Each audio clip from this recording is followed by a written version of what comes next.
Most people don't know that JFK had a sister named Rosemary. And that's on purpose, because in 1941, when Rosemary was just 23 years old, her dad, Joseph Kennedy Sr., forced her to get a lobotomy.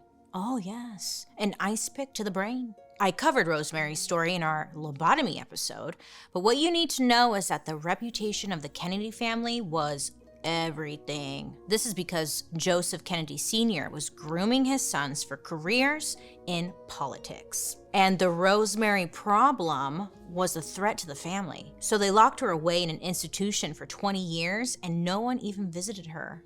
Not once. And this made me think they did this to their own flesh and blood. What else are they capable of, huh? Yes, they're scandalous and have done some very illegal things, but they also literally changed America forever. And honestly, redefined American culture for the good and the bad. Most people think of the Kennedys as America's royal family. And just like the royal family, they have skeletons in their closet. And that's the tea I want to talk about. So, friends, this is the dark history of the Kennedys.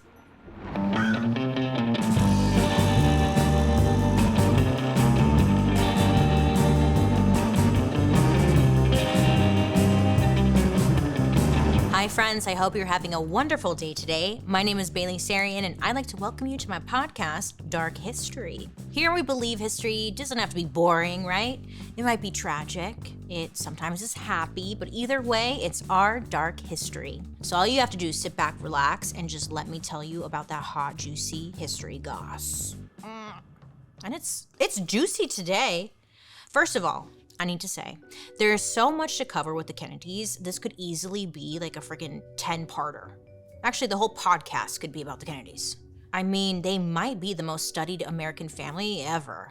But today, we're going to focus on their greatest hits, I guess you can call it. So when we think of the Kennedys, I think a lot of us immediately think of JFK getting his head, shot. Have you seen that video? I hope not. I had this teacher in 9th grade who made us watch it over and over and over again. It was my history teacher. And he would did it in slow-mo. There was a zoomed in version. And mind you, 9th grade, I was like, are we really watching this guy get murdered in slow motion at school? Okay. It was really dark. The story of the Kennedys has been so romanticized by the media over the years. I mean, people are obsessed with them. Personally, I've never understood it because I just assumed they were an old money family that somehow wiggled their way into politics and partied their life away because, they could. But no, nay. They were so much more than that. Our story starts with the patriarch of the Kennedy Empire, a man named Joseph Patrick Kennedy Sr. Wow, what a name, very long, but we're just gonna call him Joe. So, Joe was born on September 6, 1888 in East Boston, Mass. So what does that make him? Oh, a Virgo. I think he's a Virgo. And honestly, he's such a Virgo. Joe was born into an extremely poor area made up of Irish Catholic working class immigrants. And at this time, there was this big anti-Irish sentiment. People who were in Boston before the Irish immigrants arrived were so when are you guys leaving, huh? So many were just flat broke, homeless, and just stuck in a cycle of poverty that they couldn't get out of. Joe's father, PJ, was beloved by the community.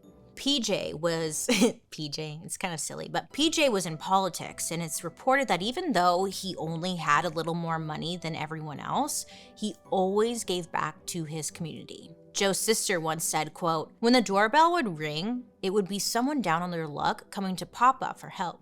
Papa, can you hear me?" Yeah, he was just a really generous guy. And this allowed him to really succeed in politics. And it also taught Joe a valuable lesson. Money is the real power. When you have money, you can do whatever you want. And this really shaped Joe's personality. Joe was described as a very driven, intense person with a charismatic personality. He was this blonde-haired, light-eyed Irish guy who wore these very distinct round glasses. Yeah, it's kind of giving Tootsie Pop Owl. Remember, how many licks does it take? A 1, a 2, a 3. And then Lil' Kim came out, she's like, how many licks does it take to get to the center of the, That's what's giving. In school, Joe was loved, just like his father, and he made important social connections with the Boston elite. These connections even helped get him into Harvard. And back then, if you got into Harvard, you were set for life. I feel like it's still kind of the same today, but back then it was like, it was real. But sadly, this wasn't the case for Joe. There was serious prejudice against him in Harvard because he was Irish Catholic. So people went out of their way to exclude poor Joe from social circles and parties. And other students looked at him like he was just a pathetic Irish kid.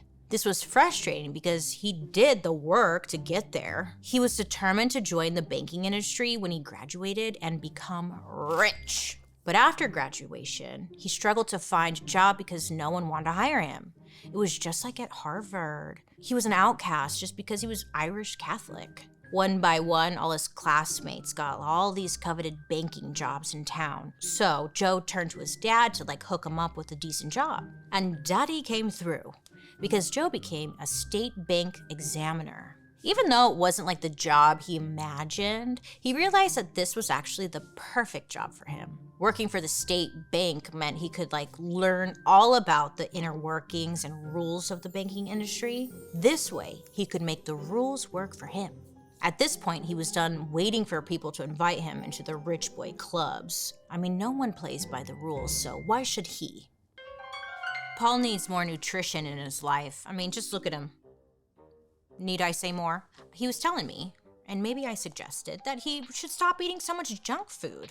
But the problem is, junk food is just so easy to get, right? And healthy food stores can be miles and miles away, just like a major inconvenience to get to.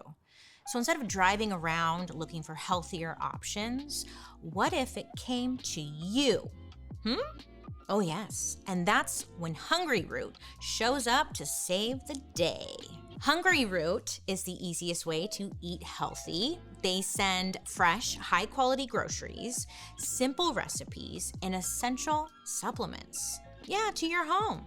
And they do all the hard work for you. All you have to do is take a short little quiz, and Hungry Root will get to know your personal health goals, what you like to eat, and more. Then they'll build you a personalized cart with all your grocery needs for the whole week. Yes, and on top of that, they also give you delicious recipe recommendations to actually put those groceries to use. Wow. I know. I was because sometimes you get these things and it's okay, I like these, but I don't really know what to do with them. They tell you how to use them all. And I love that. They've got fresh produce, high quality meat and seafood, healthy snacks, smoothies, ready to eat meals. They have snacks and meals for kids and so much more, okay? I recently got my first box the other day and it was filled with chicken patties. Oh my God, there was a healthier cookie dough. Yes, cookie dough. And it was healthier, It was incredible. Beef jerky, protein shakes. It was so good. There was Dave's Killer Bread, salami and cheese snacks. Honestly, it was surprisingly really, really good. Very few food subscription companies deliver on the promises they make. It's rarely do you get stuff you actually like. But Hungry Root, they showed up. Literally, for me and Paul. I made him eat cookies the other day. Healthy cookies, Paul. Right now, Hungry Root is offering Dark History listeners 40% off your first delivery and free veggies for life. I know. Just go to hungryroot.com/darkhistory to get 40% off your first delivery and get your free veggies. That's hungryroot.com/darkhistory. Don't forget to use our link so they know we sent you, baby. Now let's get back to our story. In 1914, he made a name for himself by rescuing a local bank that was about to go under. As a reward, they made him the president of the bank. So at the age of 25, Joe becomes one of the youngest bank presidents in America. Snaps. And when I was looking into this, I discovered that the bank Joe quote unquote saved was actually his daddy's bank. Yeah. Must be nice. Joe did help this bank, but it was all a setup from his father so he'd get a leg up in the banking industry. So this move gave Joe celebrity status in the banking world. Finally, people stopped treating him like he was working class trash. His first order of business with this new reputation was to lock down a wifey. Joe had been in a little situationship with a woman named Rose Fitzgerald. She was the daughter of Boston's mayor at the time, and they had wanted to get married for years, but her dad wouldn't allow it because Rose's dad didn't think Joe was good enough for his daughter. But when Joe pulled out the save the bank move, her father was like, fine, you guys can get married. Joe's marrying into Rose's political family gave him VIP access and power to the richest families in America. And this is the point when Joe starts creating his empire. He did this by using a little business tactic called insider trading. This is essentially what Martha Stewart did. Yeah, but it's when you invest a ton of money into a business because you heard a secret tip that wink wink might make you a lot of money. And this was completely legal back then. So in 1919, Joe became a stockbroker. And because of a ton of insider trading information, he was able to make super profitable business moves that turned him into a millionaire scary fast. For example, he got a tip to get into real estate during the Great Depression. Smart, right? Profit off of the hurt and loss of others. But he followed the tip and it paid off. When he started doing insider trading, he was worth around $4 million. And by the end of the Great Depression in 1939, he was worth over $180 million, which in today's money is almost $4 billion. Damn. Yep. He used this money to build his family homes on the waterfront of Cape Cod, which actually still exists today. It's called the Kennedy Compound. Road trip? You want to go? And he got this property specifically because it sat across the water from all those Ivy League assholes who shunned him from society. Like I said, so Virgo, right? He's like, fuck you guys, I'm here. His reputation as a fierce businessman even got him access to the White House. During the Great Depression, he used some of that windfall of cash to throw his support behind the presidential candidate at the time, FDR. His donations and fundraisers were key to FDR getting that presidential crown. So when FDR was elected president, he made sure to pay back Joe, but not with money. Joe had enough of that. He's like, no. FDR gave Joe the thing he wanted most, political power. So he's given a position that essentially puts him in charge of the stock market. And one of the first orders of business Joe has is to make sure no one can ever get a fortune like he did. So Joe actually helps make insider trading illegal. What a dick. He was like, I know I did it, but no one else can do it. Just me. Around the same time, Joe and FDR's son created a super profitable booze company, right as the Prohibition was ending. Yeah, I guess he just so happened to know that Prohibition was ending. He's like, oh my God, isn't that crazy? I just guessed. Here's booze. Now that Joe had all this money and power and his political dreams were starting to come true, he decided to expand his portfolio. And this time, he wasn't going to invest in a boring-ass bank. Nah, he was going to invest in Hollywood, baby. Yeah. Joe started convincing investors to buy up Hollywood studios that were in trouble. He was also giving advice to all these studios on how to stay open and be profitable. So Joe actually became a huge, important advisor in early Hollywood. When he got to Hollywood, he set his sights on the most famous actress at that time, Gloria Swanson. Just like everyone in town, Gloria was depending on advice from Joe to help with her production company. And before you know it, the two of them, they were in love. The problem? They were both married. Jeez. So Joe uses his power and influence to get Gloria's husband a job in Europe. He's like, yeah, Europe, send him there. So the two could run around Hollywood like the married couple they wanted to be. Joe immediately gets super involved in Gloria's movie career. He convinces her to use all her money and go into debt to star in this expensive unique movie that no one in Hollywood would touch. I mean, like, he was the money genius after all, so Gloria was like, okay, yeah, I'll do whatever you say. But just a few months into the movie, the production was $11 million over budget. Joe, what happened? Whoopsie. So naturally, they were forced to shut it down. After this, Gloria got this horrible reputation in Hollywood, and like no one would hire her for their movies. Her career was just completely over. Gloria's husband wrote her a letter saying that he knew about the affair. Oops. And then he broke up with her. I know, damn, when it rains, it pours. Gloria turned to Joe for support, and he looked her dead in the eye, said nothing, and apparently just walked out. Yeah, he never saw her again. It was a live ghosting. So Joe ended up returning home to focus on raising his 9 children he had with Rose. Now at this point, the Kennedy kids are just rich kids, living life, playing sports, and partying their lives away. Joe let them have their fun, but he also let them know that this wasn't a game, goddammit. He had expectations of them. They needed to marry the right people, prepare for public life, and most importantly, know how to present themselves as a Kennedy. And this started at the family dinner table, I guess. Apparently at the Kennedy house, small talk was not allowed. The only things they could discuss were history, politics, and national issues. And Joe wanted his kids to be competitive and outsmart each other at the table. I'm picturing them like, what do you have to say about geopolitics? And they're like, Daddy, I'm 6, I don't know. The pressure. Joe didn't go from nobody to VIP list for nothing. And even though he was getting older, he knew his legacy would live on forever, if only his kids would cooperate.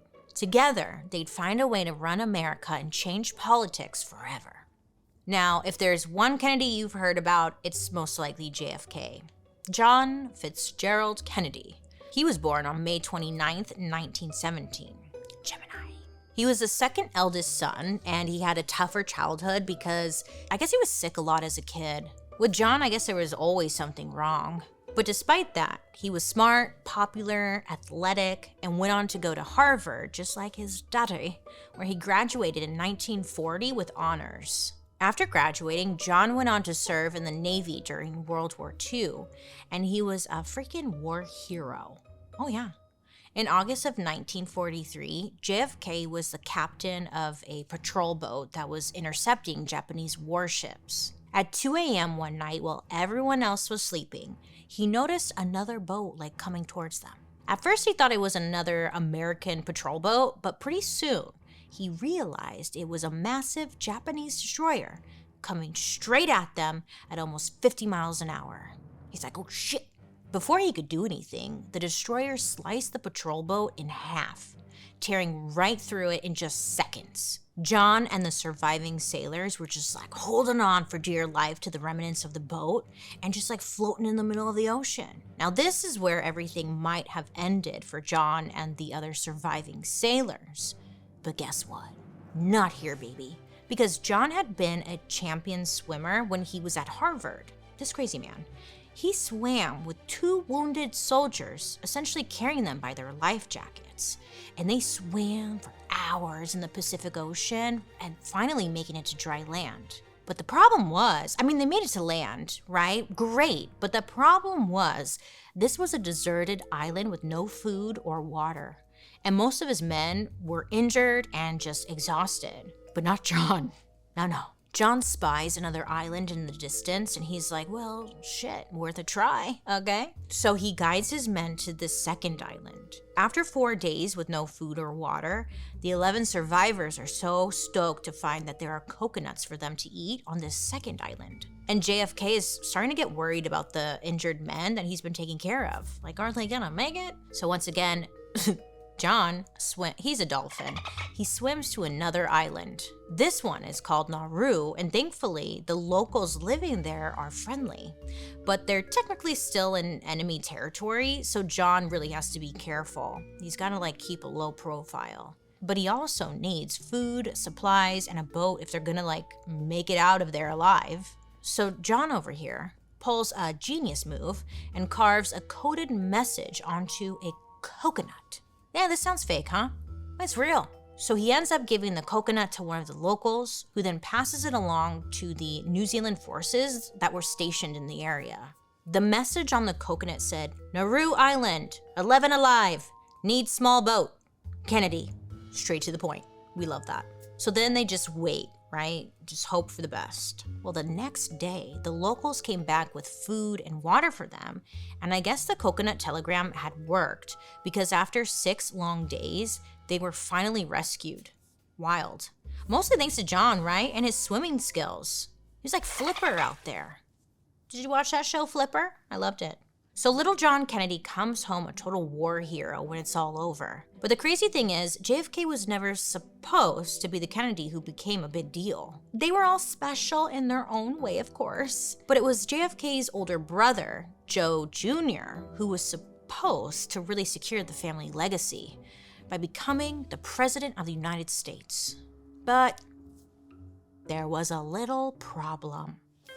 Joan said I'm looking a little tired lately. Dehydrated, she said. Even pointed out a dark spot she may have noticed. I think she was trying to hurt my feelings, and it did work. Okay, you're so rude. So, I went home, I looked in my magnifying mirror for a little too long. Turns out, crows maybe have good eyesight, I don't know. Either way, she's not wrong. I am dehydrated, and none of my moisturizers seem to be working. So you know what I did? You know what I did, Joan? I hopped on over to Apostrophe. Oh yes, Apostrophe, if you don't know, is an online platform that connects you with an expert dermatology team to get customized skincare treatment for your unique skin, and not advice from a judgy crow. Apostrophe's goal is to help you feel confident in your own skin, like whether you're dealing with breakouts, signs of aging, acne scarring, dark spots. Apostrophe will help you love the skin you're in. All you have to do is fill out an online consultation about your skin goals and your medical history. Then you take a few selfies, to show your skin and what your concerns are. And then a dermatologist will create a customized treatment plan just for you. So don't worry, Joan. I'll be hydrating and glowing in no time. Just like Paul. He's gorgeous. Right now, we have a special deal for our audience. You can get your first visit for only $5 at apostrophe.com/darkhistory when you use our code DARKHISTORY. Oh yeah, that's a savings of $15. And this code is only available to our listeners. That little problem I mentioned, Joe Jr. died. Yeah, I'm sorry to just dump it on you like that, but listen, I didn't know how to do it. You see, he dies in a kind of mysterious plane crash in 1944. He's also in the Army, but the circumstances around his death are a little weird.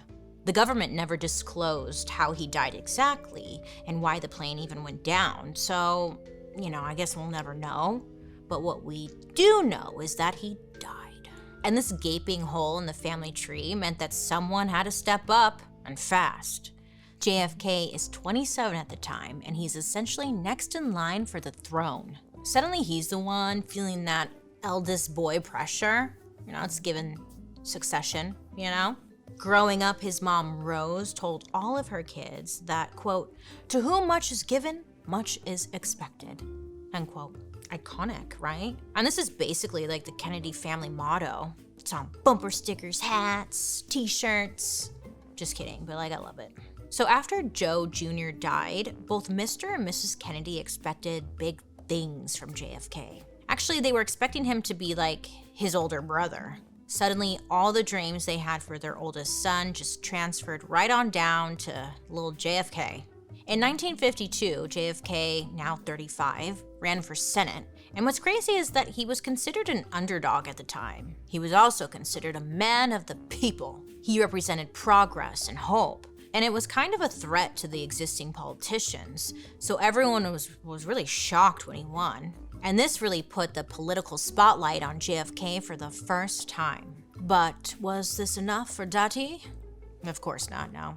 Like I said, everything that was planned for Joe Jr. suddenly fell onto JFK's shoulders. So the family decided that in 1960, he was going to run for president, goddammit. Another problem. Yes, another problem. Even though JFK had been in Congress for 14 years at this point, he wasn't really seen as much of a threat going into the presidential election. Apparently, he was most known for being a, quote, witty playboy more than anything else. So he wasn't really taken seriously. JFK had gotten married in 1953 to Jacqueline Kennedy Onassis, or as most of us know her, Jackie O. They were a very hot it couple. Jackie was seen as this cool fashion icon girl who studied in France. She's like, oh, oui, oui. And then JFK was, JFK. They were a good looking couple. But just like his daddy, he too loved the ladies a little too much. Actually, a lot, okay? Some people claim that this was always a major issue in their marriage, and Jackie hated it. Other people say that Jackie knew what she was getting into when she married JFK and she just tolerated it. But who knows for sure? Anyway, when JFK announces that he's running for president, there's plenty of people who were skeptical. Besides being a witty playboy, he was also Irish Catholic. No US president had ever been Irish Catholic before. It's hard to imagine nowadays, but back then this was a huge issue. JFK was essentially facing the same issues that his dad had dealt with, but on a much bigger scale. But if there's one thing that's gonna help you win an election, it's money, baby. Money. And like the Kennedys, they had plenty of it. They didn't need to depend on donors like everyone else. Papa Joe was ready to shell out the big bucks to make sure his boy won.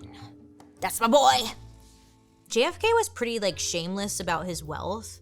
He flaunted it, and publicly would joke about his dad essentially buying the election. Oh yeah, JFK is on record saying, quote, I have just received the following wire from my generous daddy. Dear Jack, don't buy a single vote more than necessary. I'll be damned if I am going to pay for a landslide, end quote. All right, good for daddy, huh? Kennedy's campaign was called, quote, the most highly financed, the most plush, the most extravagant in the history of politics in the United States. I guess even still it was a close-ass race. At this time, JFK was up against Richard Nixon. And the one contest Nixon wasn't beating Kennedy at was the beauty contest, girl. I mean, Kennedy was bronzed, he had nice hair, it was And get this was the first televised presidential debate, so looks mattered. And everyone was tuning in to watch this debate. Many historians say that a major reason JFK won the presidency was because he was simply better looking. I mean, I get it, I'd vote for the hot one. I'm damn, he's fine. Joan, is that why you support JFK? Slut. I'm just kidding, girl. So, in 1961, JFK fulfilled his daddy's biggest dream and became the 35th president of the United States. Woo,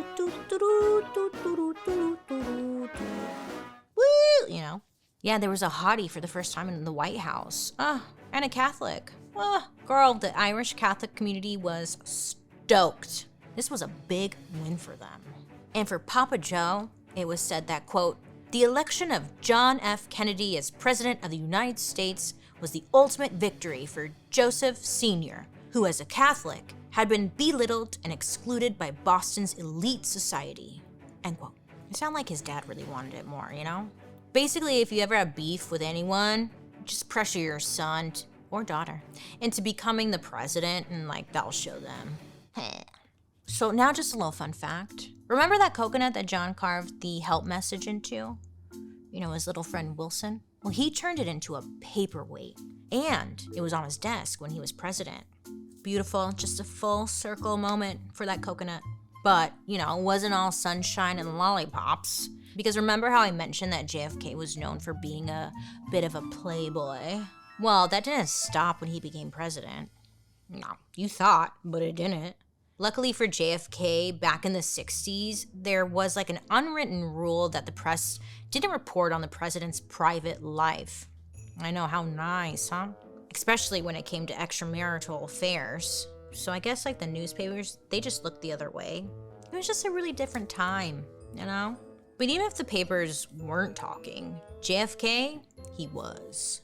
So after only meeting the Prime Minister of England once, JFK told him, quote, "I get these terrible headaches if I don't have a woman every 3 days," unquote.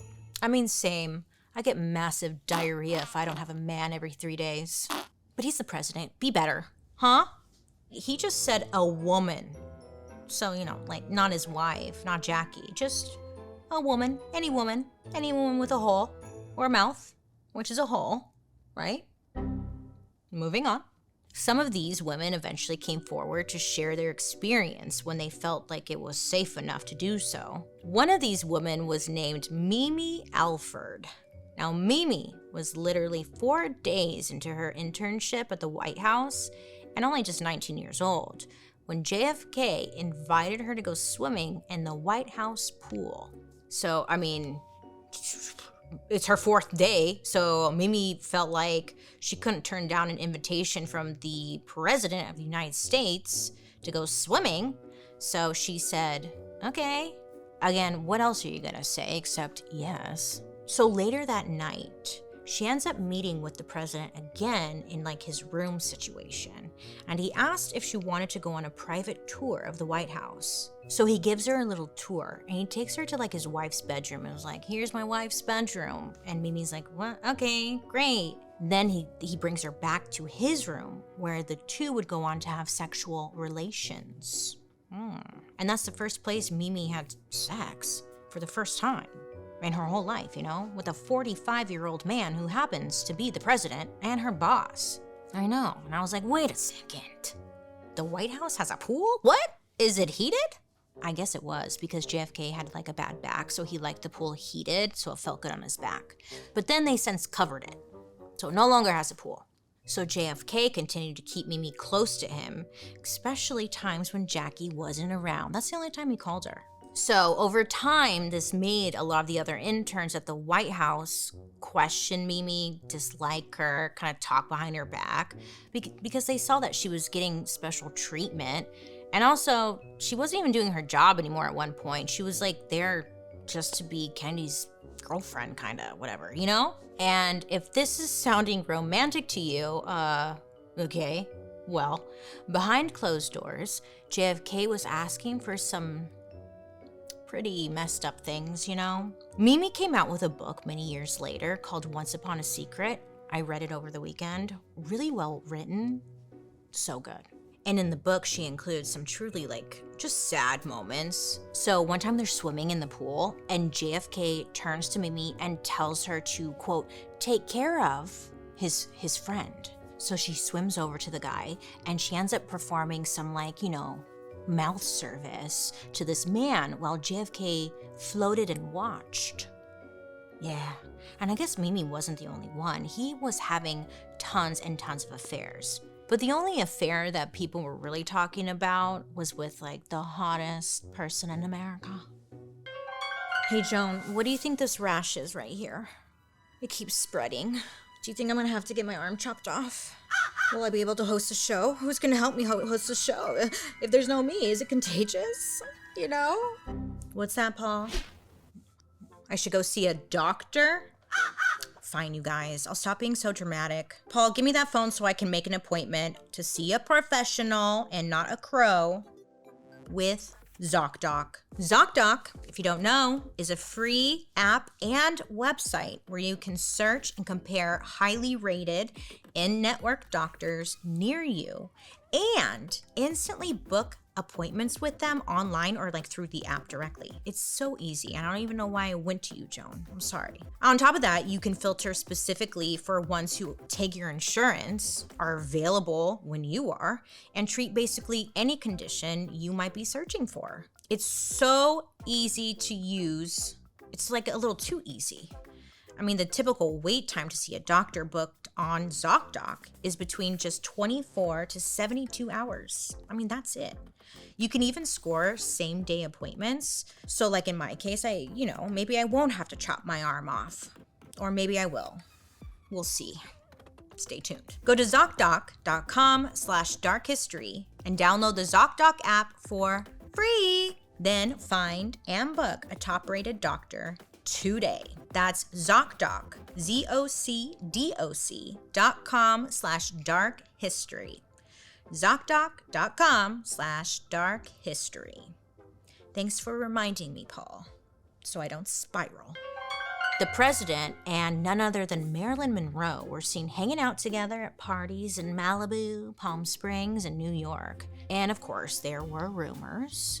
And these rumors sometimes made it into the tabloids, but people weren't really sure what was happening. That is, until the birthday song.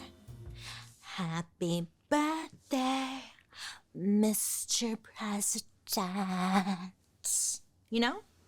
Very famous. So when people saw that shit, they're like, There was this big gala at Madison Square Garden on May 19th, 1962. And Marilyn Monroe comes out on the stage in this skin-tight dress that she literally had to be sewn into. And it was gorgeous on her. That bod, wow. And she sings the sexiest version of Happy Birthday you've ever heard in your life. According to Marilyn's close friends, she wasn't wearing any kind of bra or underwear either. It was like the closest thing to being naked you could get away with at an event like this. It's also the dress that Kim Kardashian wore at the Met Gala. Remember? And everyone was like outraged. How could she? Oh my God. But it's a pretty dress, right? Don't come for me. After the song, when they're giving JFK his birthday cake, he apparently said, quote, "I can now retire from politics after having had happy birthday sung to me in such a sweet, wholesome way." He was joking, of course, because her delivery and dress and everything had been very sexual. I'm sure she saw it, but thankfully, Jackie wasn't there that night. But of course, she heard about it. I mean, everyone heard about it. The exchange between Marilyn and JFK was so tongue-in-cheek and familiar that people were like, oh yeah, they be f***ing. It was a pretty wild thing for Marilyn to do, but at this point, her life was in a bit of shambles. The studio she worked for was trying to fire her, and she wasn't getting any movie offers. She was a bit of a loose cannon. So this was all bad news for JFK because he couldn't risk a scandal. And Marilyn was apparently running her mouth around town just talking about how the president was planning on divorcing Jackie and was going to marry her. Now, Marilyn was big trouble for JFK. I mean, think about it. None of the other girls he was sleeping with had the platform or power to ruin his life the way that Marilyn could. And many believe she was having an affair with not only JFK, but also his younger brother, Bobby Kennedy. I know what? So not long after this whole birthday thing happened, JFK just stopped taking Marilyn's calls. I guess she was calling out the White House too. It's I'm busy. I mean, he was just straight up afraid of what she might reveal next. Less than 3 months after the Happy Birthday song, on August 4th, 1962, Marilyn Monroe died. The LA County Coroner's Office ruled her death as a probable suicide. Yeah, but people think that JFK's brother, Bobby, who was Attorney General at the time, may have even played a role in Marilyn's death. Witnesses claim to have heard a disturbing tape from Marilyn's home from the night of her death, and on it, you can hear the voices of 2 men. Many believe that one of the male voices is actually Bobby Kennedy screaming at Marilyn. Marilyn's own ex-husband, famous baseball player Joe DiMaggio, always blamed the Kennedys for her death. Oh yeah. He said, quote, "The whole lot of Kennedys were lady killers, and they always got away with it. They'll be getting away with it 100 years from now," end quote. Then, tragedy strikes again.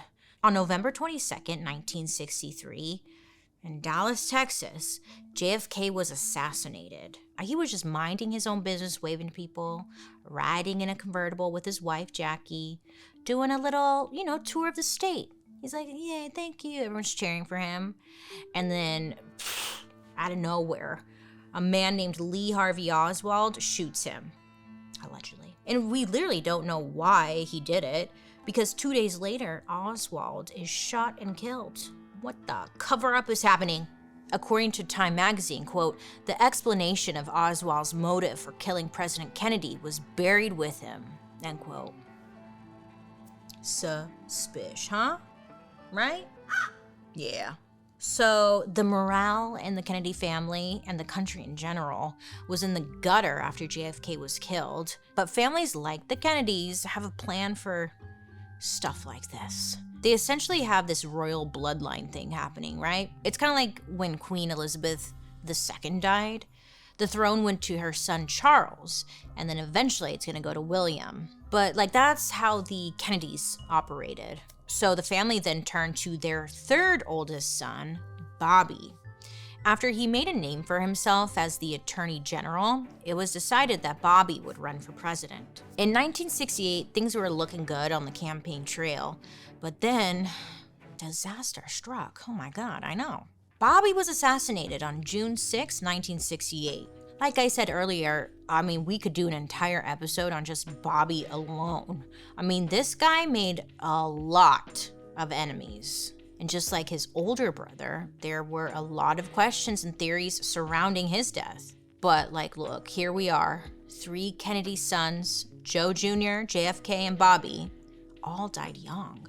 Their sister Kathleen ended up dying in a plane crash in France at just 28 years old. And then there's sweet Rosemary, the forgotten Kennedy child, who was forced to get a lobotomy at age 23. Yeah, well, that left her unable to speak and walk. And she ended up spending the rest of her life hidden away in an institution. But at this point, people are looking around like, what in the hell is going on, right? They're honestly wondering if there's truly some kind of Kennedy curse at play here. Because my God, this is a lot for one family. And that wasn't it. Joe Sr., Daddy, after suffering from a stroke, he ended up dying in 1969. I know. Poor Rose, huh? The mom? Damn. That's so sad. But the show must go on. And thankfully the Kennedys, they had one son left. Okay, they're like, this is our last shot at greatness. So the spotlight turns to the baby of the family, Ted. Now you think this is gonna go well? Well, buckle in, okay? So I hear life is normally easier being the baby of the family. The older siblings have paved the way and the parents are just tired by the time they have the last one, so they let things slide a little bit more. Now, this was not true with the Kennedy family. From day one, Ted was living in the shadow of his older brothers, but he really wasn't that upset about it, Joe Jr., John, and Bobby essentially gave Ted the cheat code on how to succeed in a family that demanded the kids be perfect. Public image was everything to the Kennedys. It was, and then all their kids started dying, so that's gotta be shitty. So after graduating from Harvard, like all the boys in the family, Ted became a lawyer and started to make his way in the world. In 1962, he was elected to the Senate, where he became a major power player over the years. And all in all, things were going pretty well. That is, until the Kennedy curse strikes again. In 1964, Ted was in a private airplane, I know, beware, that was traveling from DC to Massachusetts. Bad weather became an issue, and during the final approach, the plane crashed in an apple orchard. It was bad. So the plane crashes, and the pilot and one of Ted's aides died on impact. Ted's wife, Joan, had survived, and so did another senator and his wife, who were passengers on the plane. After they all climbed out, the plane went up in flames. It was very dramatic. Now, Ted was still in the plane, and they probably assumed that he was dead. As the senator and the wives are escaping to safety, Ted lets out a whimper, and the senator hears his whimper, goes back and pulls Ted from the wreckage, saving his life. Yeah, so yes, another plane crash. Is it not weird? It's weird. But after he recovered, Ted rolled up his sleeves and came back to the Senate ready to do work, honey. He had friends in both the Democratic and Republican parties, and people just generally really loved the guy. The guy was energetic, friendly, outgoing, and could make people laugh. So after his brothers were killed, it looked like Ted was next in line to make a run for president. But understandably, Ted was terrified. I mean, sure, he wanted the job, but Time magazine reported that Ted also had a, quote, a doomed feeling about the prospect, end quote. And I mean, Ted himself even addressed the elephant in the room about running for president. He reportedly said, quote, I know that I'm going to get my ass shot off one day, and I don't want to, end quote. Fair, yeah. But either way, the summer of 1969 rolls around and Ted's presidential image is gaining some serious heat. It's looking like a sure thing that he's going to be the front runner for the upcoming presidential election. That is, until one fateful night, Ted's world came crashing down. Well, he did some stupid shit, okay? Listen, because the day is July 18th, 1969. Ted and a bunch of friends are in Martha's Vineyard. I hear it's real fancy, but it's like an island where rich white people race expensive boats and be rich and stuff and wear like the sweaters tied around their neck. Yeah, and that's exactly why Ted was there. Ted was racing in the Kennedy family's prized sailboat, because of course they had one. So later that day, they all went to a different island called CHAPPAQUIDDICK for a cookout. I know, I wonder what kind of food they eat, because you know it's not a hot dog. Anyways, but Ted had co-hosted the event for people who worked in his brother's campaign the year before. Almost like it was closure for everyone after the assassination. But here's the thing. The party was thrown specifically for a group of 6 women who were all single. So these 6 women were known as the Boiler Room Girls because they had worked in a windowless room in Bobby's election office. It's like, get him some sunlight, goddamn. You got the money, bro. Well, the day party turned into a night party. They were all drinking. A lot, okay? It's around 11:15 p.m. Ted decides to get behind the wheel of a black Oldsmobile, and riding shotgun was one of those Boiler Room Girls. Her name was Mary Jo Kopechne. Now, Mary Jo was described as a smart 28-year-old political staffer who worked on both JFK'S and Bobby's campaigns. So yeah, she liked working for the Kennedys. To this day, there's all sorts of speculation as to why Ted and Mary Jo were in the car together. You know, like, were they headed to Bone Town? No one really knows why they were together, okay? I'm sure we can use our imagination, but they were together. But according to Ted, he was saying that Mary Jo had gotten sick and he was taking her to the ferry so she could go back to her hotel and sleep it off. The ferry was the only way to get from the island back to the mainland. So Ted is driving, you know, as one does. So he's been drinking, he's driving. And then at some point he drove the car off a bridge and it landed upside down in a pond. Don't drink and drive, kids and adults. Stop being idiots. Anyways, so they're upside down in the pond. And even with a head injury, Ted somehow managed to get out of the car. But Mary Jo did not. According to testimony, Ted said he dived down to the car like 7 or 8 times during a 20-minute period trying to save Mary Jo. But I guess he was just never able to get her. So Ted ends up walking back to a cottage at like 12:15 a.m. where 2 of his closest friends are. Ted gets to these guys and tells them what happened. And the 3 of them return and again like try to get down there and retrieve Mary Jo. The whole time telling Ted that like he needs to call the cops and report what happened. So then it gets very flipperish again. Instead of like taking the ferry back to the mainland, Ted ends up jumping in the water and swims back to Edgartown. What's up with these people? Well, what? You know, like make it make sense. And I guess when he arrives back into town, Ted doesn't report what happened. Instead, he goes back to the hotel to like change his clothes. And then I guess he just paced in his room until 7 a.m. I don't know. I feel like he could have called the cops, right? Oh, okay. Then at 7:30 a.m. outside the hotel, Ted runs into the guy who won the sailboat race the day before. He's like, yeah, sick sailboat. I guess they just chatted about like boats. Yeah. And Ted even said that like, yeah, I might join you for breakfast. I'm down. Yeah.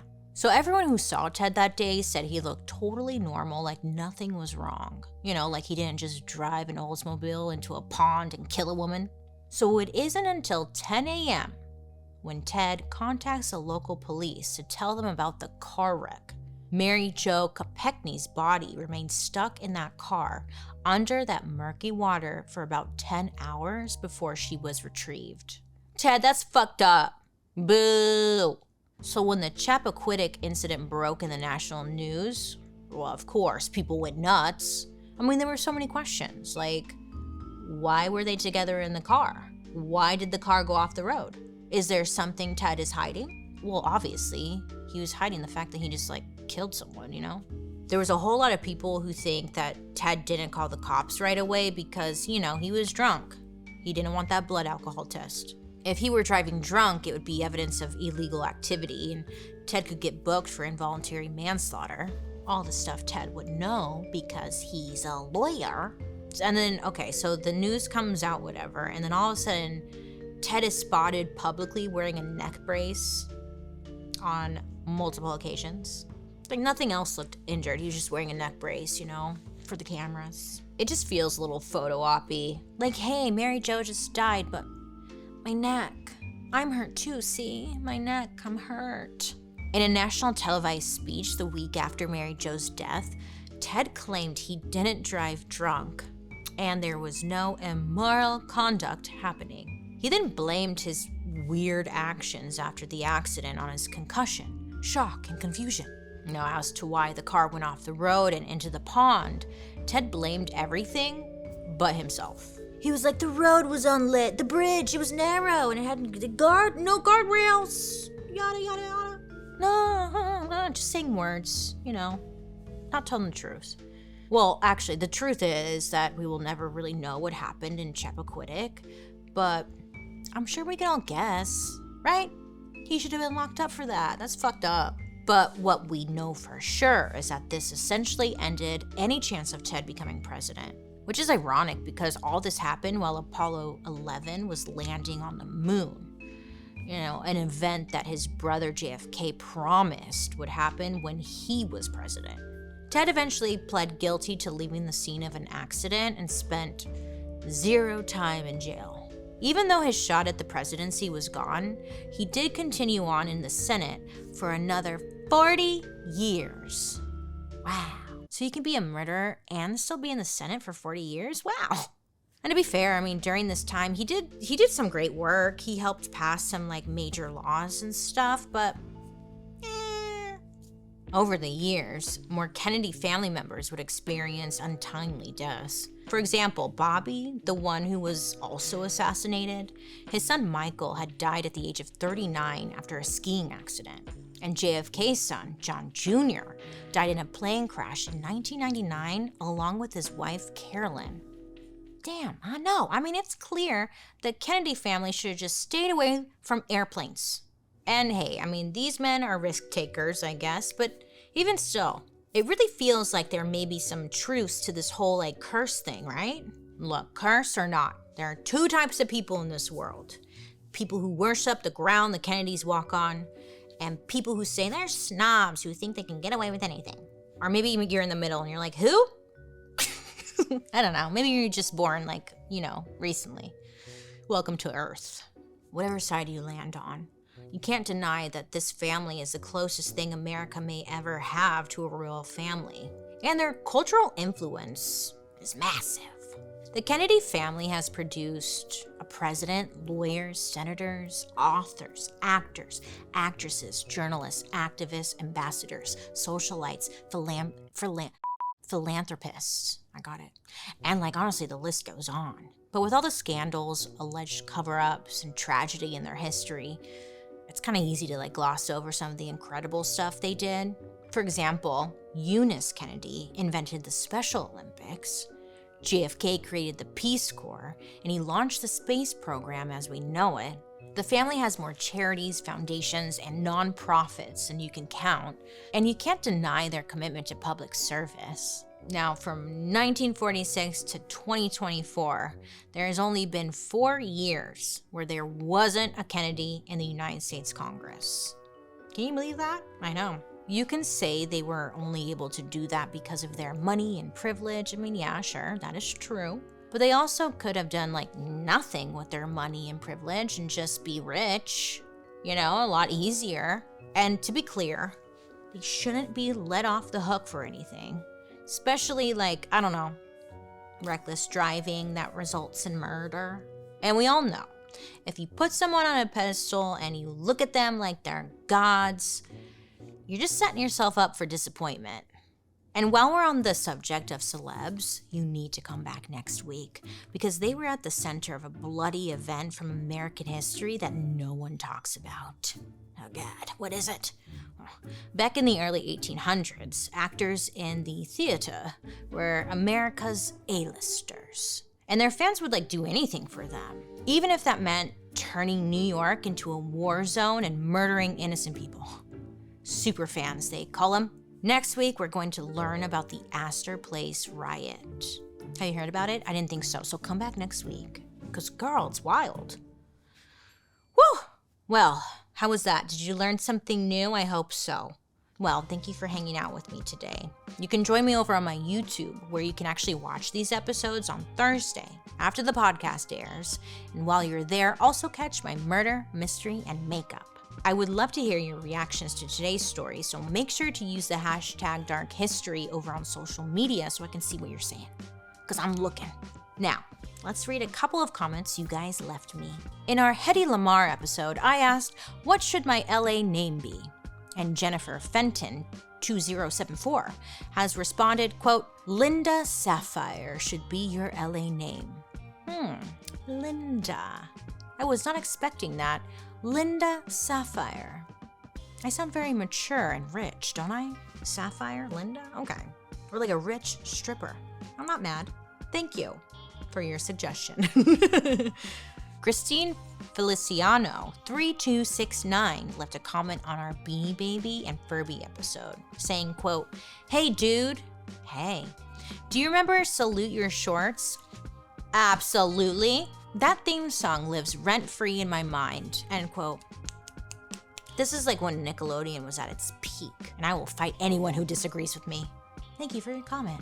Anderson SC8FE left us an episode suggestion saying, Bailey, could you do a dark history on Joan of Arc, please? Oh, I've always been curious about her story and think you'd do a great job telling her story. Yeah, one of my favorite Joans, and I'm surprised we haven't done an episode on her. Thank you for your suggestion, and I definitely want to do an episode on her. I love you for watching, and I appreciate you for engaging and commenting, so keep it coming, because maybe you'll be featured. And hey, if you don't know, Dark History is an Audio Boom original. This podcast is executive produced by Bailey Sarian, Junia McNeely from Free Arts, Kevin Grush, and Matt Enlow from Maiden Network. Writers, Joey Scavuzzo, Katie Burris, and Allison Filobos. Production lead, Brian Jaggers. Research provided by Xander Elmore. A special thank you to our expert, Neil Thompson, and additional thanks to Patrick Martin. And I'm your host, Bailey Sarian. I hope you have a good day today. You make good choices, and I'll be talking to you next week. Goodbye.